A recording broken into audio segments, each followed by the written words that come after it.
हेर्नुस् साथीहरु, बाटो यस्तो अवस्थामा छ यो। यहाँ बल्ल एकतर्फी खुलाको छ। यसरी यात्रीहरु अल्पत्र अवस्थामा हिँड्दै आउनु भएको छ। कहाँदेखि हिँड्दै आउनु भएको नि।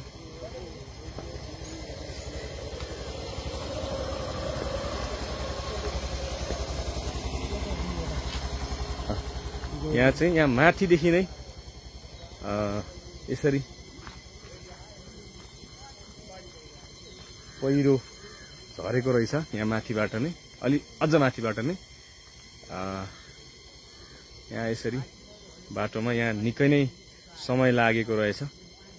यसरी बाटो बन्द छ पुरै र यतातिर यसरी बगाएको अवस्था र त्यहाँसम्म नै हालत यस्तो नै रहेछ।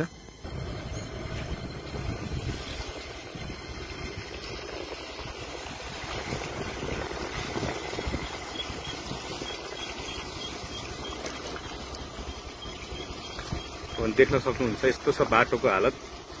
यहाँ सबैजना हिँड्दै आइराख्नु भएको छ।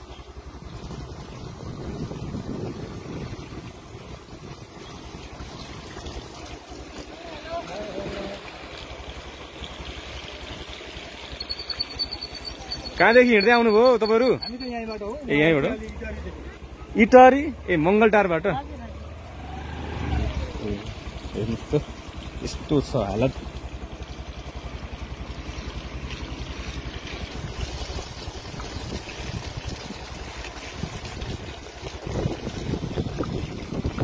रुखहरू पनि ढलेको रहेछ माथिबाट सबै।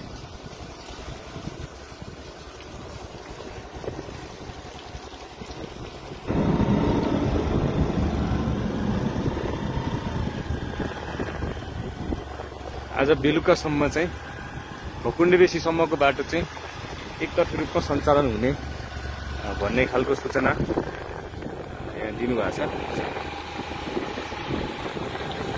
र यो काभ्रेमा यसपालि खेती नभएको कुनै पनि ठाउँ नै छैन। यहाँ हेर्न देख्न सक्नुहुन्छ यहाँ कुनै पनि डाँडामा पहिरो जान बाँकी भएको ठाउँ अथवा पहिरो नगएको ठाउँ कहीँ पनि छैन।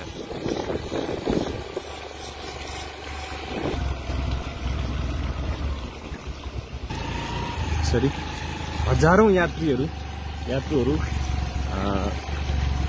अल्पत्र अवस्थामा यसरी हिँड्दै आइराख्नु भएको छ। यहाँ देख्न सक्नुहुन्छ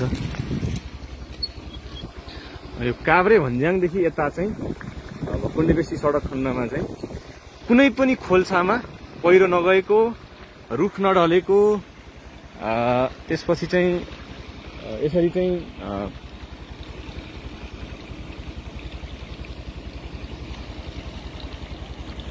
यात्रुहरू अल्पत्र नपरेको कुनै पनि ठाउँ छैन।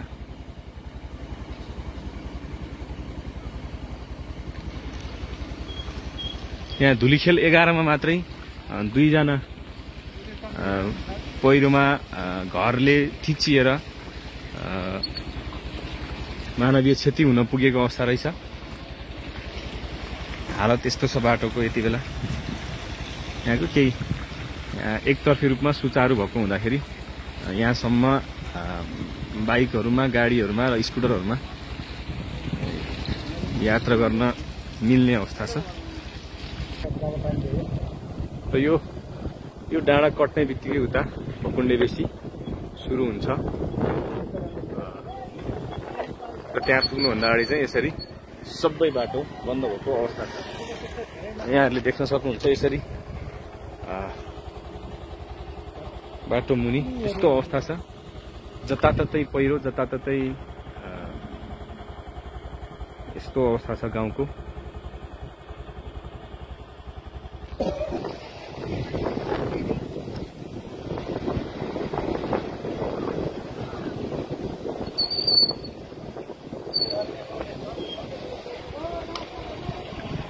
सबै यहाँ भकुण्डेबेसीतिर जान चाहने, जान खोजिरहेकाहरू सबै यहाँ पार्किङ गरेर सबैजना यहाँ नियालिरहेका छन्।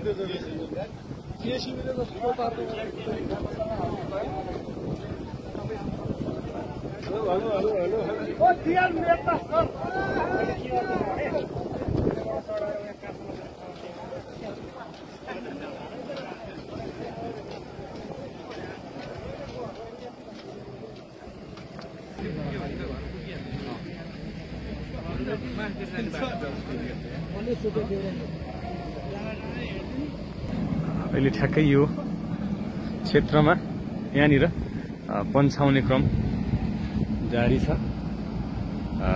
उताबाट भकुण्डेबेसीबाट आउने यहाँ अड्किरहेका छ, यसमा अड्किरहेको छ भने यताबाट जाने पनि यहाँ अल्झिरहेको छ। बीचमा अब यति मात्रै अवस्था, यति मात्रै बाटो बाँकी छ अब भकुण्डेबेसी पुग्नलाई। यहाँको धेरै ठाउँहरूमा लगभग यहाँदेखि यहाँ भित्ताभरि नै यहाँ सबै यो क्षेत्र हो। र त्यसपछि यहाँ जुन यहाँ प्रहरी पनि यहाँ आइरहेको जस्तो लाग्यो। यहाँनिर यो ठाउँसम्म एकतर्फी रूपमा सञ्चालन भइसकेपछि अब भने बाटो खुल्नेछ र यहाँ पन्छाउने क्रम 3टा जेसीबी स्काभेटरहरूले पन्छाइरहेको अवस्था रहेको छ। यहाँहरू देखिराख्नु भएको छ।